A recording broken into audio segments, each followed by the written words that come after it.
Assalamu alaikum. Mbe malien tena muso bela jelen fo. Mali kono, Mali koka. Kata kai, fo kidal. Ne be malien tena muso bela jelen fo. Fɛn fɛn go ko Mali te kila, e ka foli biya. Fɛn fɛn go ko Mali be jɔ, e ka foli biya. Mali kono ani Mali koka. Me mun malien mun ko fe manga foli bo ye de, nga foli bele ba de bo ye. Abe bara mina kɔfɛ n'o tun bɛ ka lamagala Mali kɔnɔ yan sanso Mali jɔla wallahi ani sɛgɛn ani ɲani ala ka tunga jɔla ka kisi tunga gɛrɛgɛrɛ n'a janfa n'a tɔɔrɔ ma ka anw ɲuman segin so ka na anw yɛrɛ ɲuman sɔrɔ yan maliyɛn minnu bɛ Kidali maliyɛn minnu bɛ Mopti maliyɛn minnu bɛ Gawo Tombouctou ala k'aw kisi ala k'aw tanga ala k'aw ni kisi ala k'aw bolofɛnw tanga maliyɛn minnu bɛ Bamakɔ ni bingani gɛlɛya tilen na ala k'an ni kisi ala k'an ni tanga n ye Mali ni maliyɛn bɛɛ dɔn ala ka kalifa bila n kɔnɔ ala min ka kalifa tɛ tiɲɛ n ka foli bɛ bɛɛ ye n bɛ bɛɛ fo ka n ka bi baro in k'a daminɛ ni Sidiki ka misigi dumuni ye Sidiki bɛ ne kɛnɛya de koyi Sidikiba Jabate jeli moderne Sidikiba Jabate le prince du Kora Sidikiba Jabate la fierté du Mali Sidikiba Jabate la fierté de sa génération n'a ka dɔnkili ye wajulukanw de ni y'a fɔ mɔgɔw ɲɛna u b'a fɔ ko non k'i bɛ ka Sidiki soutenir ko de don mais Sidiki ka dɔnkili ye wajulukan de a bɛ dɔnkili da wajulukan de don ko faamaw k'u hakili to Mali in na faamaw ka Mali minɛ ka ɲɛ dinɛ ɲɛmɔgɔw k'a ka Mali minɛ ka ɲɛ politiciens k'a ka Mali minɛ ka ɲɛ faamaw k'a ka Mali minɛ ka ɲɛ malidenw k'ale Mali kalifaw la Sidiki kuma bɛ ban yan ni ala ye mun kɛ an ka sɔn o ma sa ko ala de y'o kɛ o tigi ka cɛkisɛya tɛ o tigi ka musokisɛya tɛ mais ala de y'o kɛ an ka sɔn o ma ne ka bi baro ye k'a ɲɛsin Mali faamaw ma k'a ɲɛsin Mali homme politiques ma k'a ɲɛsin Mali syndicalistes ma k'a ɲɛsin maliyɛn bɛɛ lajɛlen ma i kɛra sɛnɛkɛla ye wo i kɛra mɔnikɛla ye wo i kɛra jagokɛla ye wo i kɛra birokɔnɔ baarakɛla ye wo ne ka bi video ye k'a ɲɛsin maliyɛn bɛɛ lajɛlen ma k'a ɲini maliyɛn bɛɛ lajɛlen fɛ an ka sabali a bɛ fɔ maa ma don min na sabali fanga de b'i la dɛ ni fanga tira don min na a tɛ fɔ k'i ka sabali o tuma maliyɛnw an ka sabali ni ala ye jɔyɔrɔ di mun ma don min na kɛ ni tɛ se k'a tigilamɔgɔ dɛmɛ ka jɔyɔrɔ in minɛn fa kana kɛ sababu ye k'a tigi degun pour que ka jɔyɔrɔ in ka a tɔgɔ tiɲɛ d'a ma awɔ o de don a ka di e ye a ka di ne ye mais ala y'a di maa mun ma kɛ an ka fara ɲɔgɔn kan an k'olu dɛmɛ walasa olu ka kunkɔrɔta sɔrɔ mali ka jɔ syndicalistes minnu bɛ grève la préfet b'a la ani maire b'a la olu ma tila fonctionnaire farala kan an t'a lajɛ an ka mali jɔ sa ni préfet ka grève kɛ sanni t'a sɔrɔ an ka fichier électoral bɛɛ mise à jour kɛla sanni ka sɔrɔ a bɛɛ mise à jour kɛla 3 mois transition ma se ka baara kɛ son excellence le président Mandaw a n'a ka jama u ma se ka baara kɛ préfet bɛ grève la maire bɛ grève la olu de kan ka fichier électoral mise à jour kɛ n'olu bɛ grève la jɔn bɛna mise à jour kɛ an ma b'o la fonctionnaire ye grève daminɛ an bɛ fin d'année min yɛrɛ la fin d'année commerçants bɛ taa minɛnw san ka na n'a ye banques tɛ ka baara kɛ commerçants b'u ka wari sɔrɔ cogo di n'a fɔ e tɛli ka wari bila banque la fin d'année na i mago b'i ka wari la ka minɛn san ka na n'a ye ka fin d'année préparer banque bɛ grève la n'a fɔla ko muso minnu les femmes entrepreneuses olu bɛ salon de coiffure atelier de couture bɛ minnu bolo fin d'année na ala olu fana ka traite bɛ wuli nin na n'a fɔ ko banque bɛ grève la n'u ko olu bɛna wari bɔ min k'u ka activité baara sa pour que u bɛ se ka nafolo sɔrɔ nin fin d'année na ala n'u ko transition 2 ans mɔgɔ kan ka grève ko kɔnɔ wa est-ce que mɔgɔ kan ka grève ko kɔnɔ mali ɲɛta bɛ maa min kɔnɔ est-ce que o kan ka grève kɛ nin transition kɔnɔna na mɔgɔ min bɛ fɛ mali ka jɔ est-ce que o kan ka grève kɛ nin ɲɛ kɔnɔna na wa an ka tiɲɛ fɔ ɲɔgɔn ye sa sisan tɛ grève kuma ye sa sisan tɛ grève kuma ye a ko président ma kuma ka ɲɛ ko président dɔgɔyaliman kɛ mais a b'a kɛ cogo di pression mana monter mɔgɔ kan ka monter mɔgɔ kan hali tɛ fɛ ka dɔgɔyaliman kɛ i b'a kɛ i sɛgɛ yɛrɛ tɛ k'a la bamananw ko ten ko ba degun bɛ kini kɛ ba mana degun a bɛ kini kɛ bamananw y'o fɔ n'a fɔla ko an bɛ gɛlɛya min kɔnɔ bi bi in na après un coup d'état Assimi Goïta yɛrɛ ko ten on n'a plus droit à l'erreur on n'a plus droit à un autre coup d'état mais maliyɛnw sisan tɛ grève kuma ye sa a ye nin kɛ ATT tile la ATT ka transition na 92 la ka marche daminɛ ka marche boloda ATT yɛrɛ siranko jugu a kɔnɔ ganko jugu ala ka hinɛ a la ani silamɛsu bɛɛ lajɛlen a ko k'an ka marche fo Kidali a tila tuguni a y'a fɔ tuguni ko fatɔ ani lagalagatɔ k'olu de bɛ mali fanga ɲini tellement que a y'a bila a da la a ye transition in a y'a fili ka bɔ a bolo pour que a ni bɛ se ka lafiya cogo min na son excellence Bandaw min ye n ka faama hali n'i ye Bandaw ko mɛn i b'a dɔn ko baarakɛla don a tɛ sɔn jɔnmaya ma baarakɛla don a tɛ sɔn jɔnmaya ma k'a fɔ tubabuw ye anw ta de ye Mali ye nous sommes indépendants et dans notre pays tu ne peux pas venir faire ce que tu veux dans notre pays mais i b'a bila anw de ka dabada ma président kelen b'o se k'o fɔ tubabuw ye bi farafinna o transition ko ye dɛ sinon n'i y'o fɔ mais transition n'a ka transition bɛɛ a y'a fɔ nka filɛ les conséquences sont là o b'a la ka homme politique manipuler la tubabu la France il faut le dire a tɔgɔ ka fɔ a b'a la ka homme politique de manipuler la homme politique bɛ ka société civile manipuler la o b'a la ka wuli grève banbali na on sait maliyɛnw b'a dɔn an b'a dɔn k'a fɔ ni grève in manipulation de don ni grève in tɛ dɔwɛrɛ manipulation de don tubabuw b'a la ka homme politique manipuler la parce que homme politique m'u jɔyɔrɔ sɔrɔ transition kɔnɔna na o hakilila k'u bɛna jɔyɔrɔ min sɔrɔ u m'o sɔrɔ nin transition kɔnɔna na donc maintenant u y'a purutu k'u funteni donc tubabuw y'a dɔn k'olu funteni don président y'a fɔ tubabuw ɲɛna faransi ɲɛna opération n'a bɛna a boloda an ka Mali in kɔnɔ bilen tuguni a tɛ kɛ bilen an ka faamaw kɔ ni tubabu ko k'u bɛ taa jadisi kɛlɛ hali k'u bɛ taa jadisi kɛlɛ Kidal a ti kɛ an ka faamaw kɔ les femmes les forces armées du Mali ani foli ka kan n b'aw fo nin kɛnɛ in kan président ko tubabu ma ten faransi ma ten ni kɛlɛ in si tɛ bolo da Mali kɔnɔ bilen tuguni aw fɛ ni n ka sɔrɔdasiw tɛ a nɔfɛ o ma bɛn tubabu ma donc o b'a la ka homme politique manipuler la homme politique b'a la ka sénégalais manipuler la grève banbali ne ko an t'a lajɛ wa maliyɛnw an t'a lajɛ wa maliyɛnw n'an ma kɛ ɲɔgɔn fɛ ka don da kelen fɛ ka bɔ da kelen fɛ walahi faransi b'a sago sɔrɔ an na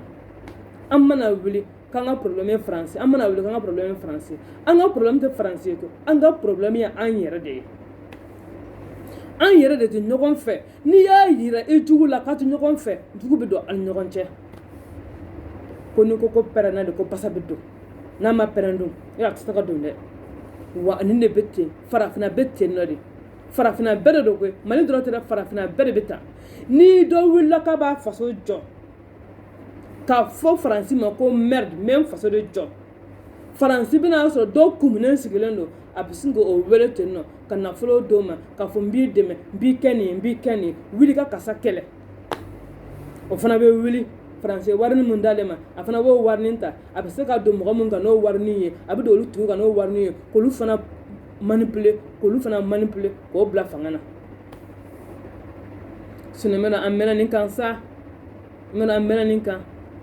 kabiri sɔrɔdasiw sigila an ka tiɲɛ fɔ ɲɔgɔn ye kabiri u sigila fagaliba in a dabilala u sigi tubabuw ye fagali da don ka fagali da don parce que mercenaires ye tubabu ka mercenaires de ye ko u ye mercenaires minnu bila ka taa Libi ka taa Kadafi kɛlɛ nin ye dɛ o mercenaires kelen de b'u bolo u kɛlen bɛ k'o de tilan Sahel kɔnɔna na yen nɔ u bɛ ka taa Burukinabew faga u bɛ ka Maliyɛnw faga u bɛ ka Nigériens faga u bɛ ka je ne sais pas quoi encore là u ye o de dɔ kɛ Niger Burukina fɛngɛ Mali u bɛ ka an fagala ten de pour que olu bɛ se k'u sago sɔrɔ anw na cogo min na ni anw ma fara ɲɔgɔn kan ka kan kelen fɔ an bɛ se ka lafiya cogo jumɛn sa hali du kɔnɔna na ni dudenw tɛ kan kelen fɔ n ko jugu bɛ don an ni ɲɔgɔn cɛ sa k'aw bila ɲɔgɔn na hali na an man di so kɔnɔ ne b'o de fɔ balimaya la hali n'an man di so kɔnɔ aw kana sɔn abada kɛnɛmamɔgɔ ka bɔ ka na a sen don a ka kɛlɛ la n'aw man di so kɔnɔ kɛ n'aw bɛ bɔ kɛnɛma dɔrɔn a y'a ka kɛlɛ bila so kɔnɔna na aw ka bɔ kɛnɛ n'aw bɔ kɛnɛma aw ka kɛ kelen ye bloc contre l'ennemi extérieur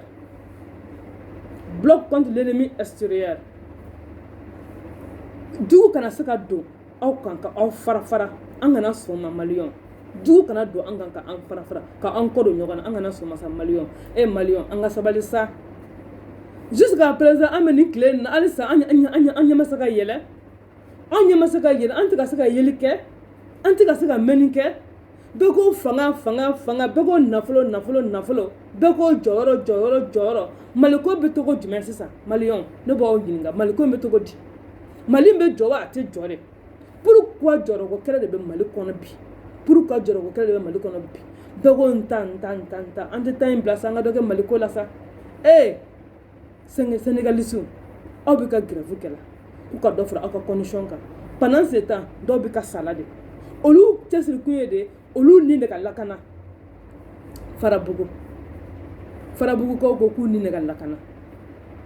mais ka aw to nin grève banbali na farabugukaw b'a kɛ cogo di olu mun jigi ye anw ye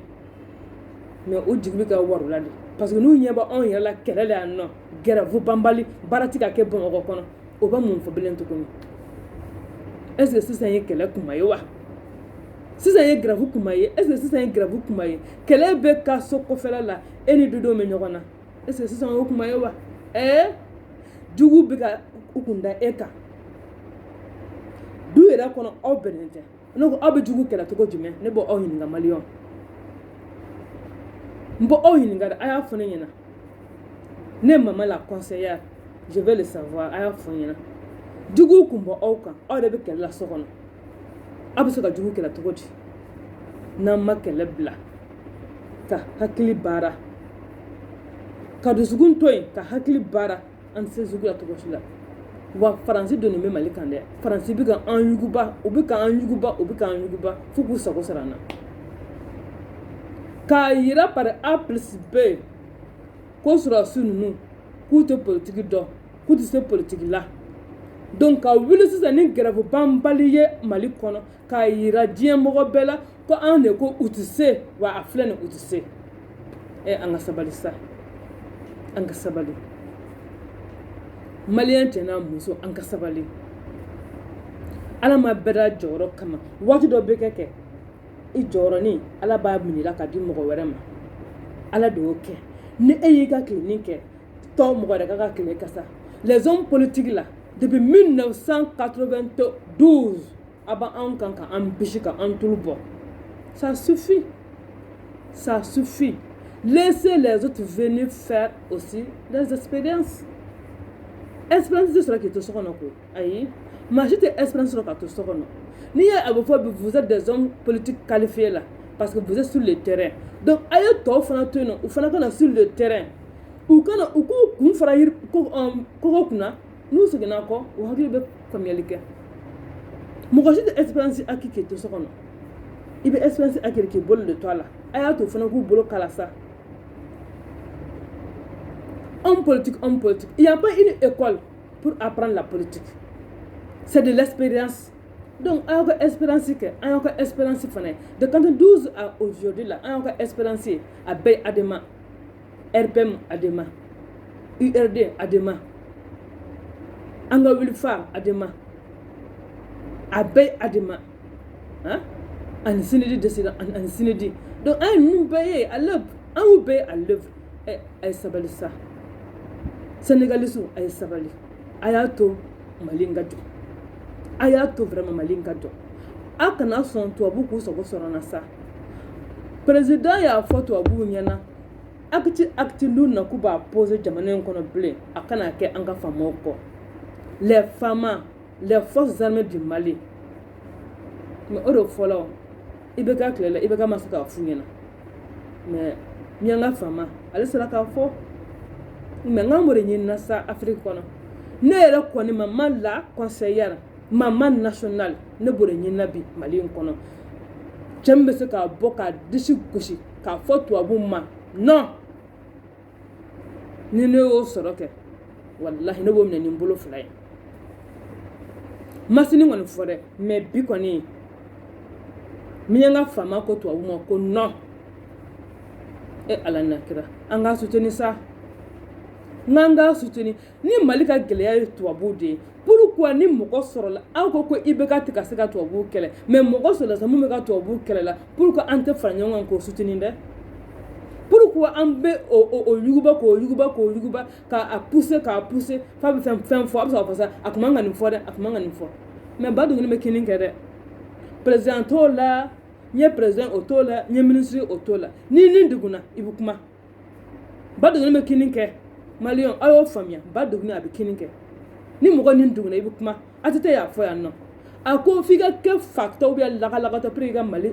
ɲɛmaya ɲini tellement que u y'a sɛgɛn transition in kɔnɔna na a ko n'a fɔ ko an bɛ marché sini ale bɛ da a tɛ se ka sunɔgɔ a laban nana fɔ an ka marché fo Kidali mais an ka sabali sa an yɛrɛ ko tubabu de bɛ k'an bila ɲɔgɔn na tubabu cɛw mais an yɛrɛ de don parce que jɔrɔko kɛlɛ dɔrɔn de bɛ Mali kɔnɔ bi kɛlɛ o kɛlɛ bɛ Mali kɔnɔ bi a bɛɛ jɔrɔko kɛlɛ de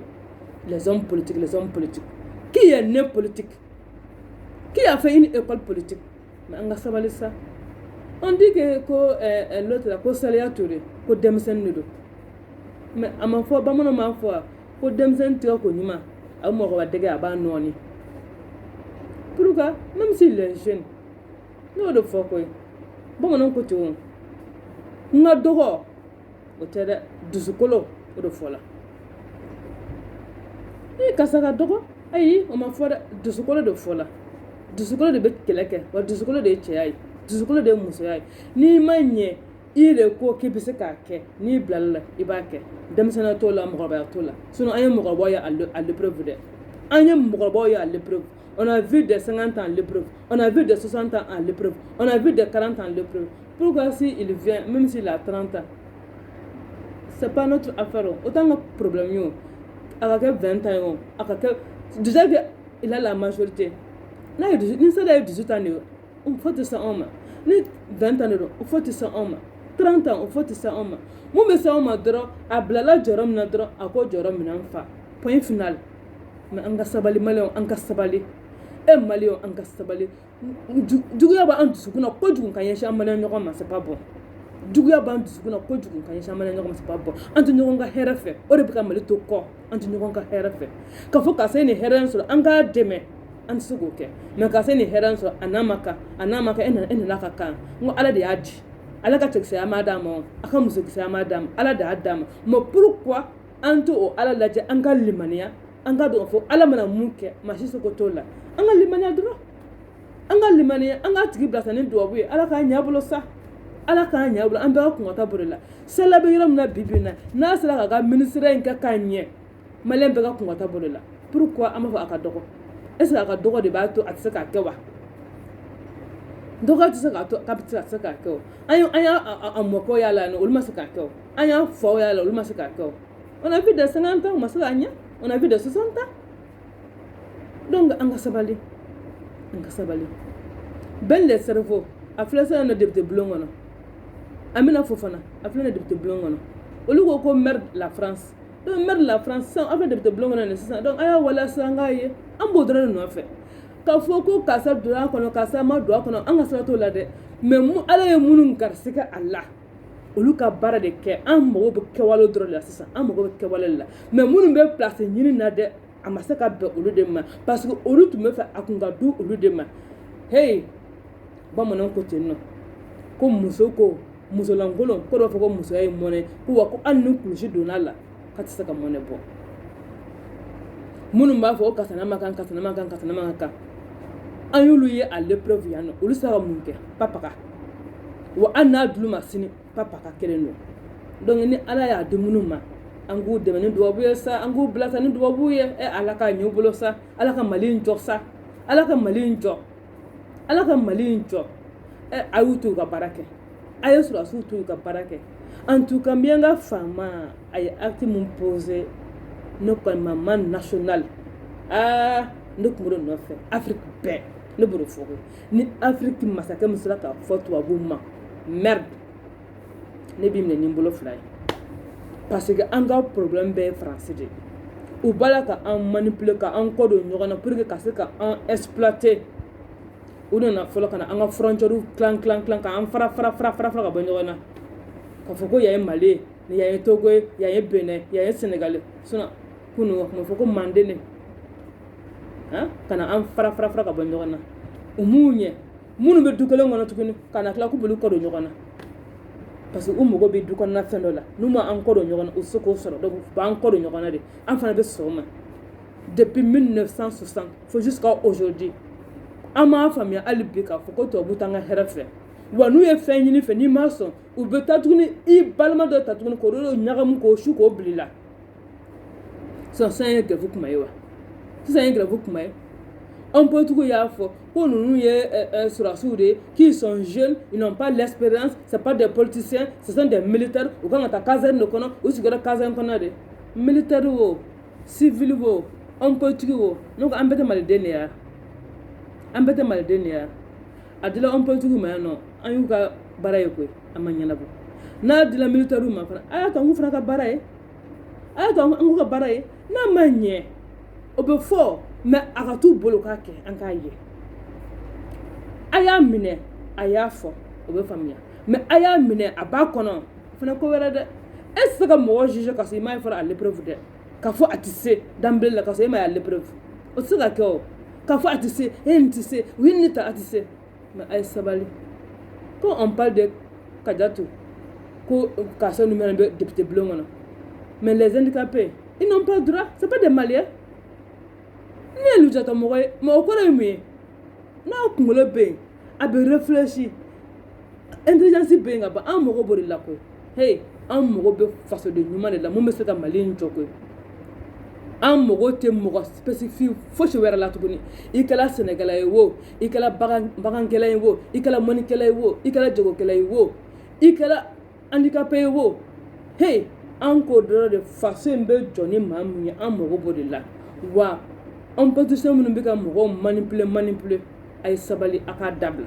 Nous ne sommes plus des générations 60. Non. C'est ça, un beignet ou nous. Un bébé déjà calme. Les réseaux femmes fait. Et on est tous renseignés. Donc, ay sabali quoi. Vraiment, ay sabali. Jorogo kele akadabla. Ay jorogo kelen aya dabla ay sabali aka jorogo kelen dabla ni ala ye sedi Muhammad domina ango tigi deme anga avancer vraiment anga tubabu nunka ko anga yeka to France ou ka fara ka boana nous sommes indépendants depuis 1960 ako antisaka fo kuno il y a eu des gens qui m'ont dit ça araba fo ko France ka kata no anga nyamko sa honyo mais aujourd'hui mianga fama fla ka fo tubabu nyana ni otara anga dugukolo kano akana acte foi poser ni nga so suta ko mi nga fama yo fo tare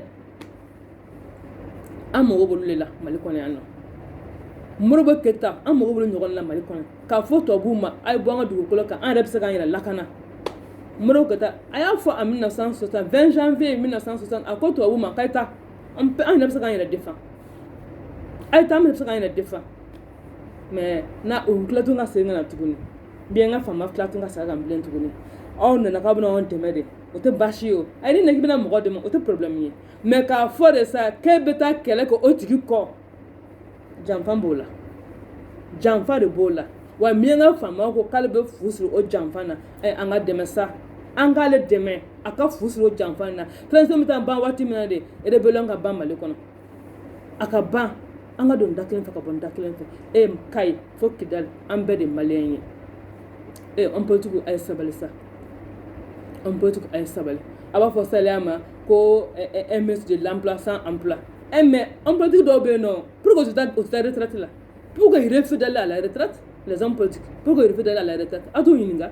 aw ko ka chômage kele aw te fera ta retraite là non mo ta retraite dem sunu kana bara biso wa non on te bara soro ni be ma se ka fonction publique bara soro ka donke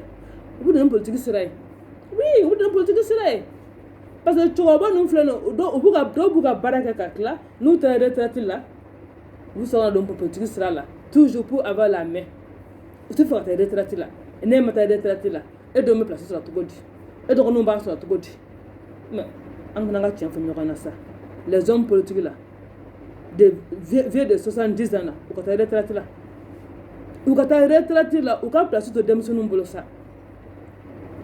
les hommes politiques et les femmes politiques là de vieux de 70 ans là ou ta retraite là vraiment ou ka te démission nous ça non ou ka te démission nous na fola ku bina loi voter loi monnaie 70 ans sur imanga ke nyamoy mais akai c'est bien c'est très bien même parce qu'à partir de 70 ans tu as tout le temps des problèmes de santé et tu n'as pas fait que blanc tu m'as kateme mais depuis 30 ans faut 70 ans ibe ka mali ko ni be barala et mais ça ka mali jo c'est pas à partir de 70 ans que bina mali jo ça à partir de 70 ans ni ma ça ka mali nyamoy tu reposes non, il est parti, et que tu as vraiment plus de 70 ans là. Trouve-toi un jeune au sein de ton parti. Dem sen do jadi ika parti konana, ika dalay musaka da mugamuka, iko bla parti nyamuga là, il est que reposer. Dem sonu akana semblant tika fo ganse massa. Oh yera kana devant les scènes. Oh yera kana devant. Oh yera kana aka espérance mbola ni. Ne espérance temununa ukana, faut venir apprendre. On ne peut pas apprendre étant à la maison que. Waka auto tika fo la tokoro no fa. Abdo ko la de. Abdo tika fo tokoro no fa na 60 ans. Ayda ka wuli, ayda ka blokala. Ayda ka wuli de, ayda ka blokala. Ben les cerveaux, ayo chesirde, mali ba de bloc, ay mali jo. Amina fofana, ayo wuli de, aya chesiri. Le drapeau beka wuli, awo, ngo kan l'autre là, quand ça fait que t'as dit. Ça fait que t'as fort, ko nyefianto, ko clogueron, ko beka po. O doni o jala beyo. En ce sens, au lieu de blongo, on s'en kulma de blongo nana. Et mona ou de blongo. Moulou fana bola comme maliko. En bola comme maliko. Pourquoi au total de blongo nana non? De blongo nana, c'est pas fait pour les hommes politiques, mais c'est fait pour les Maliens. Et les Maliens qui aiment construire le pays. malien minnu bɛ fɛ k'u ka jamana jɔ kɛ député bulon na b'olu de kama yan nɔ sinon an yɛrɛ bɔra ka taa voter député minnu ye o sera député bulon kɔnɔ u ye ko sugu bɛɛ kɛ an y'a ye o an y'a ye on a vu député sera député bulon kɔnɔ de mun de bɛ yen o ma mun lamaga yan nɔ donc aw kana fɔ k'a bɛna na an perturber quoi vraiment a y'an to yen nɔ an b'an ka président an b'a kɔ miyanka faama an b'a kɔ a k'a fɔ faransi ma non an b'a kɔ o de ka di anw ye ɲɛmɔgɔ bɛ se ka fɔ faransi ma an tɛ ah non an b'o soutenir dɛ wa ni mɔgɔ mɔgɔ ko k'i bɛ bulon la i b'anw sɔrɔ i ɲɛ sénégalais k'a fɔ an ɲɛna dɛ sisan tɛ grève kuma ye a y'a ka grève in a y'a bila a ye grève in bila a ka na an ka fara ɲɔgɔn kan an ka faso in baara an ka faso in baara ka rebelle in k'o kɛlɛ insécurité nin k'o kɛlɛ dɔw tɛ ka se ka sunɔgɔ dɛ aw dun ma ka sunɔgɔ la mais dɔw tɛ ka se ka sunɔgɔ dɛ ni y'a mɛn fɛngɛ n bɛ dumuni kɛ o k'a sɔrɔ lakana de bɛ yen fɔlɔ dɛ n'i y'a mɛn k'i bɛ taa ekɔli la lakana de bɛ yen dɛ n'i y'a mɛn i bɛ taa i yɛrɛ furakɛ lakana de bɛ yen nɔ farabugu filɛ nin u tɛ se ka taa sɛnɛ kɛ parce que lakanabaliya u tɛ ka taa sɛnɛ kɛ kungo b'u la a k'o de lakanabaliya farabugu an kɔrɔ yan nɔ u tɛ ka se ka taa ekɔli la a k'o de lakanabaliya aw bɛ bamakɔ yan nɔ aw bɛ ka furakɛli sɔrɔ aw bɛ ka comment dirais-je la aw denw bɛ ka se ka taa ekɔli la aw ko hali sisan nɔ ko ka dɔ fara aw sara kan aw tɛ se k'o ɲɔngiri fɔlɔ pour que ninnu minnu bɛ yen ninnu tɛ ka lakana sɔrɔ olu ka lakana ka ɲɛɲini ka lakana di olu ma maliyɛnw an ka kɛ ɲɔgɔn fɛ an ka hinɛ ɲɔgɔn na an ka kɛ ɲɔgɔn fɛ an ka hinɛ ɲɔgɔn na n'an ma kɛ ɲɔgɔn fɛ ka hinɛ ɲɔgɔn na mali tɛ diya dɛ mali tɛ nɔgɔya wa an ka kɛ ɲɔgɔn ka hɛrɛ fɛ an ka kɛ ɲɔgɔn ka hɛrɛ fɛ ni ala ye mun de mun ma don min na quoi an k'o tigi dɛmɛ a ka kɔngɔta sɔrɔ a la sa wa faamajugu minnu fana b'an ka wari kɛ nuruba ye k'a bɛɛ u d'a ma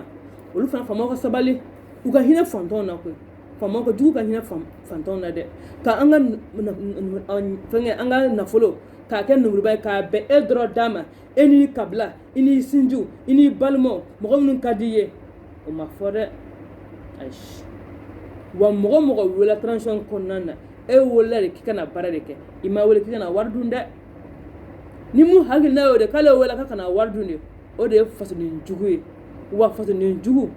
o ti k'a yɛrɛ fɛ o ti k'a somɔgɔ fɛ kuma t'a ka jamana ma o tuma na ala kɔnɔ aw si ka fasoden jugu ye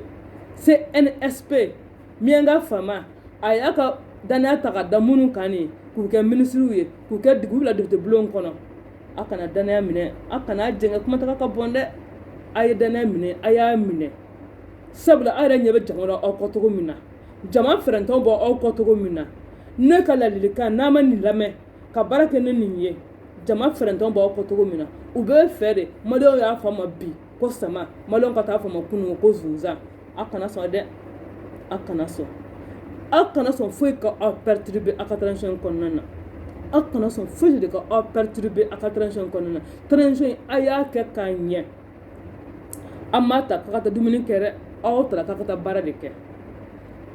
a ye taa baara de kɛ a ye taa baara de kɛ parce que an ɲɛ b'aw la dɛ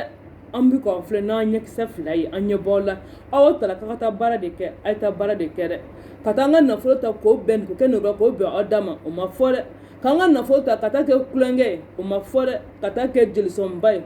ka taa kɛ bazɛnba dilan ni samara ɲumanba san ni mobili ɲumanba san ye o ma fɔ dɛ ayi o ma fɔ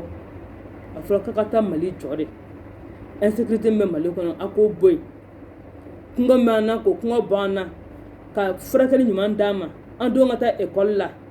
ka denmisɛnninw don baara la wa minnu sera retraite ye fana olu ka taa retraite la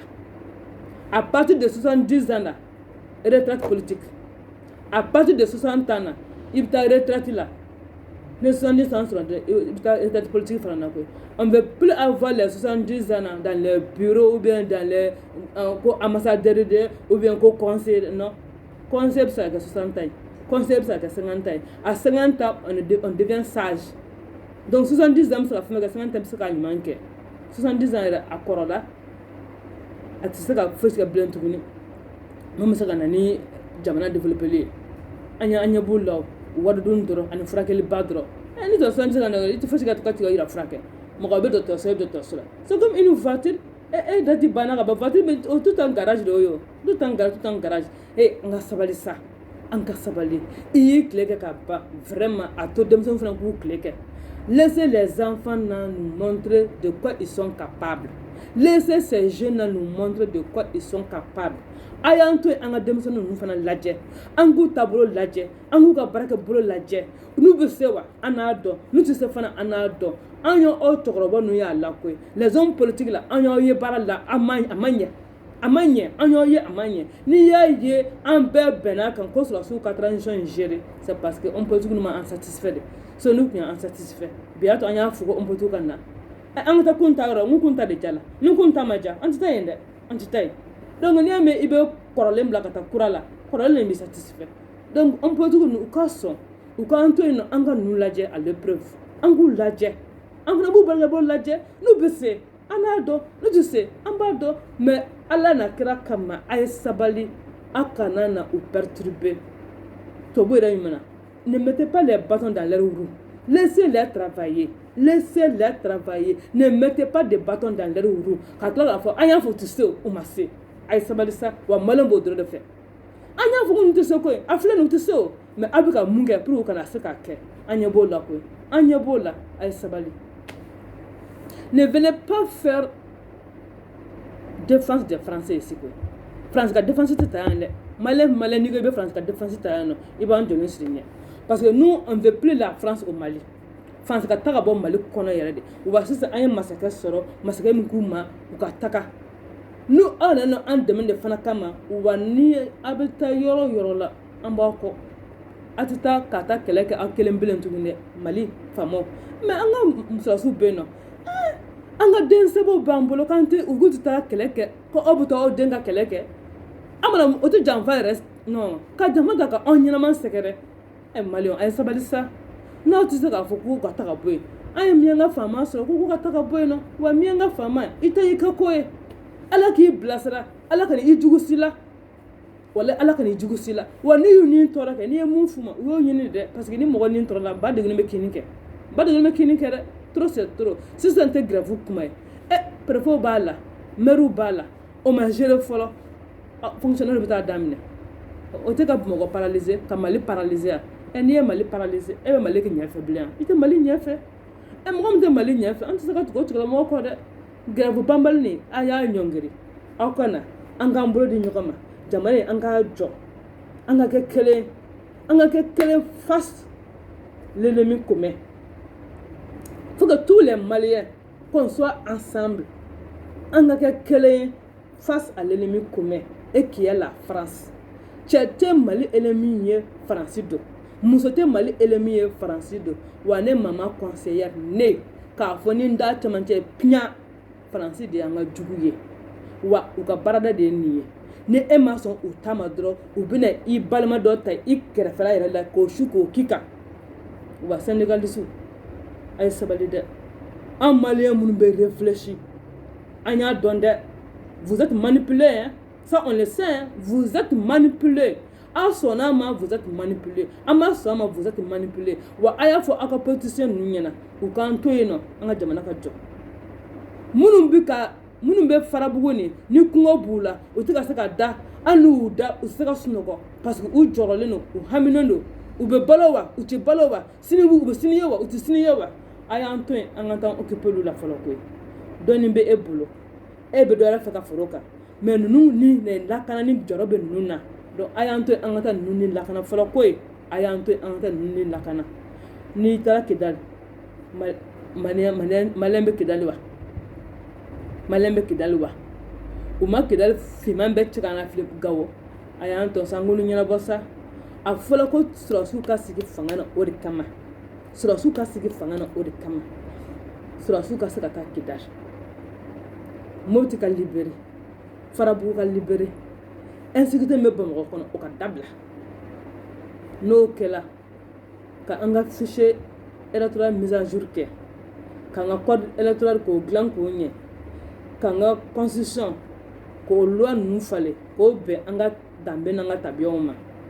transition ye baara kɛ sa an k'a to u k'o kɛ an mago b'o dɔrɔn la transition kɔnɔna na n'o kɛra tuma min ni élection kura nana kɛ sisan ka élection kura in k'o président sigi k'o ministre n'o fɛnw bɛɛ sigi maintenant mun ka dɔ ye revendication, c'est un droit. Mais à quel moment on choisit ça? À ma sœur, qu'on voit yana. Nego qui veut jamana de fait. Qui veut faire jamana ngajo? Allah. Jamana mo be jamana dem bele la ko. Wananga mana bolo franyonga. Ka wuli ka nga jamana njo. Mo ko shit na nga jamana njo re. France bi fa nga jamana nchi. Ale sogo ka soro. Pétrole France. Santé France. Iranium te France. Niger France. Wa a bebe bo Mali ne kona no. Ani Niger, ani Burkina. Wa uko kute fa ga yugo dugukolo ka. Ati fa ga nya ko aka dugukolo ka. Anga here mba ambulo abu no trabaso auna. San me bo Mali kono. Le Mali amu tuli sora la 20%. Et les 80% vitamines. Ba mianga fama. Ibo fana transition ke. Au contraire, à réviser 50-50 ou bien 40-60,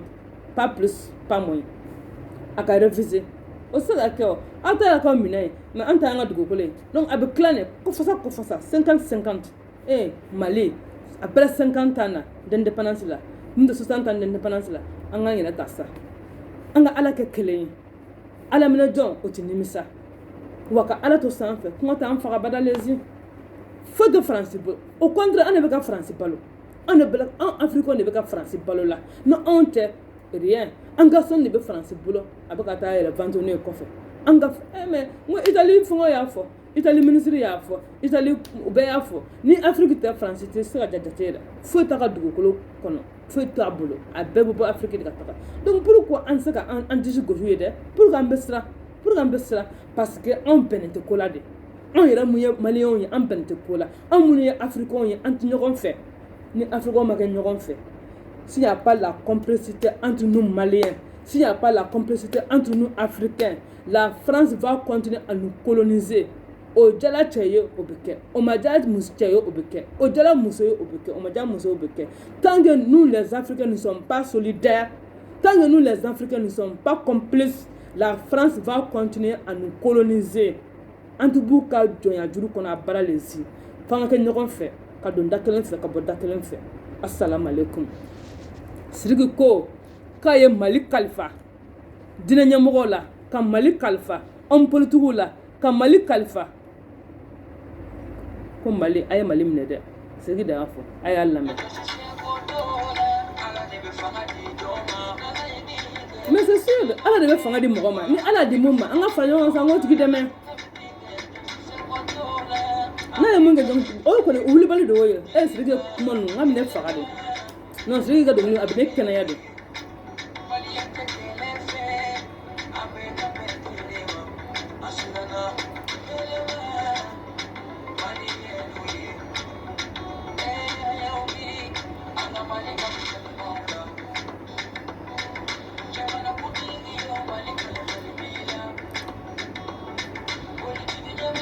Mali Khalifa Limbola Mali Khalifa Limbola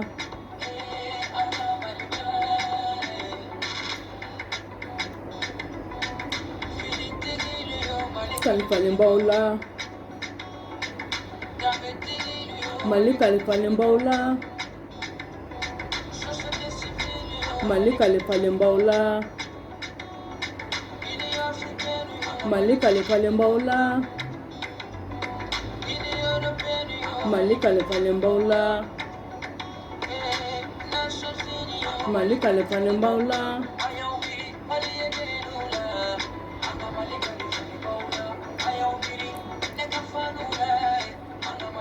Limbola Khalifa Limbola Mali Khalifa Limbola Mali Khalifa Limbola Mali Khalifa Limbola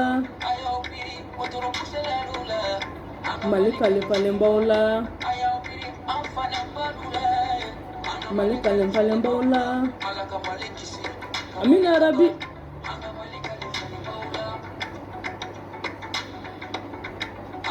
Nous sommes Bishuna Baré, vraiment, Malion, on a gagné comme fait. an ka don la kelen fɛ an ka ba dɔ kelen fɛ an ka hakilina kɛ kelen an ka Mali in jɔ Mali in tɛ jɔ ko an kɔ dɛ cɛ fara muso kan Mali in ka jɔ ti jɔ an kɔ dɛ wa a diyara mun ye Mali in bɛ jɔ a ma diya mun ye Mali in bɛ jɔ an tɛ politicien si ka manipulation na yan nɔ n bɛ fɔ n ka fama ɲɛna qu'il restera dans ses bottes nous les Maliens là an b'a kɔ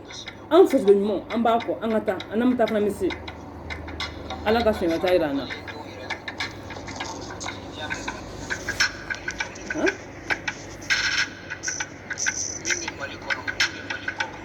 an ka jɛgɛ kelen an ka Mali in jɔ assalamu alaikum